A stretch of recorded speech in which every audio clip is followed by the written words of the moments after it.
এই আইয়া পড়ছি বন্ধুগণ, দ্য হাউস হাজবেন্ড। আজ ভেন্ডি আলু ভাজবো, মানে ঢ্যাঁড়স আলু ভাজা। কেউ এটাকে ইংরেজিতে ওখরা বলে, কেউ এটাকে লেডিস ফিঙ্গার বলে,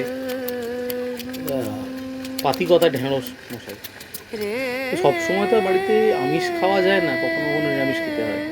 আর সেদিনকে বাজার ছিল না, খুব একটা উপায়ও ছিল না বাইরে গিয়ে বাজার করে আনার।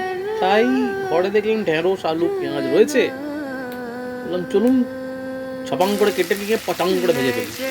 তাই করলাম, যেমন ভাবা তেমনি কাজ। প্রথমেই গরম তেলের মধ্যে অল্প একটুখানি হলুদ, কালো জিরা, শুকনো লঙ্কা দিয়ে তারপর ঢ্যাঁড়সটাকে ভাজতে শুরু করা। আগে ঢ্যাঁড়সটা কেটে নেবেন কিন্তু, এমনি এমনি ভাজতে যাবে।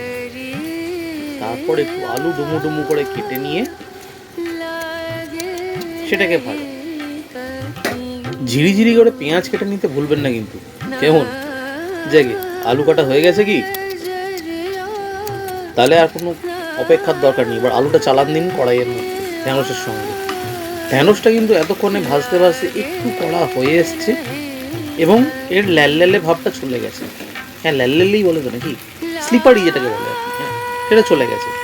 এবার কি স্বাদ মতো দিন নুন চিনি আর ঢাকা দিয়ে দিয়ে ভাজতে শুরু করুন যাতে আলুটা সেদ্ধ হয়।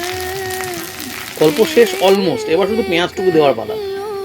দিয়ে দিন পেঁয়াজটা, আর যদি ঝাল খেতে চান একটু কাঁচা লঙ্কা কুচি করে কেটে দিয়ে দিতে পারেন,